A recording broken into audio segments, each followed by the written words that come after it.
વડિયામાં માલધારીઓના પશુઓમાં એક રહસ્યમય રોગચાળો ફાટી નીકળ્યો છે। અજાણ્યા રોગના કારણે ઘેટા બકરાના ટપોટપ મોત થઈ રહ્યા છે, જેને પગલે સ્થાનિક માલધારીઓમાં ભારે ચિંતા અને ફફડાટ વ્યાપ્યો છે। અમરેલી જિલ્લાનું વડિયા શહેર અત્યારે પશુધનના મોતના માતમમાં ડૂબ્યું હોય તેવા દ્રશ્યો જોવા મળી રહ્યા છે। અહીં અચાનક જ આવી પડેલી આ આફતથી માલધારીઓ ભારે ચિંતામાં મુકાયા છે। કોઈ અજાણ્યા અને રહસ્યમય રોગના કારણે ઘેટા બકરા અચાનક બીમાર પડી રહ્યા છે અને જોતજોતામાં દમ તોડી રહ્યા છે। વડિયા શહેરમાં અત્યાર સુધીમાં અંદાજિત 80 જેટલા નિર્દોષ પશુઓના કરુણ મોત નિપજ્યા છે, જેને કારણે માલધારીઓને મોટું આર્થિક નુકસાન વેઠવાનો વારો આવ્યો છે।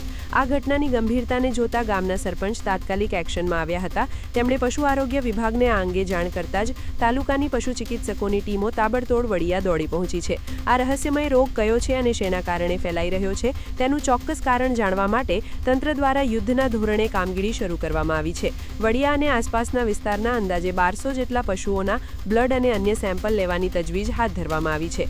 પશુ આરોગ્ય વિભાગના અધિકારીઓના જણાવ્યા અનુસાર આ તમામ સેમ્પલ લીધા બાદ લેબોરેટરીમાં તેની સઘન તપાસ કરવામાં આવશે। રિપોર્ટ આવ્યા બાદ જ રોગનું ચોક્કસ નિદાન થઈ શકશે અને તે મુજબ પશુઓને યોગ્ય સારવાર અને રસીકરણ આપવામાં આવશે। પરંતુ હાલ પૂરતું આ અજાણ્યા રોગે માલધારીઓની ઊંઘ હરામ કરી દીધી છે। વડિયામાં અત્યારે પશુધન પર મોટું સંકટ તોડાઈ રહ્યું છે। હવે જોવાનું એ રહેશે કે આરોગ્ય વિભાગના રિપોર્ટ ક્યારે આવે છે અને આ માસૂમ પશુઓનો જીવ બચાવવા માટે વહીવટી તંત્ર કેટલી ઝડપથી યોગ્ય પગલાં ભરે છે તે તો આવનારો સમય જ બતાવશે। પરંતુ માલધારીઓ પશુઓના મૃત્યુથી ખૂબ ચિંતિત જોવા મળી રહ્યા છે અને સરકાર પાસે પોતાની આજીવિકા સમાન પશુઓના મૃત્યુ સામે સહાયની આશાઓ રાખી રહ્યા છે। સરકાર આ બાબતે શું કાર્યવાહી કરે છે તે તો આવનારો સમય જ બતાવશે।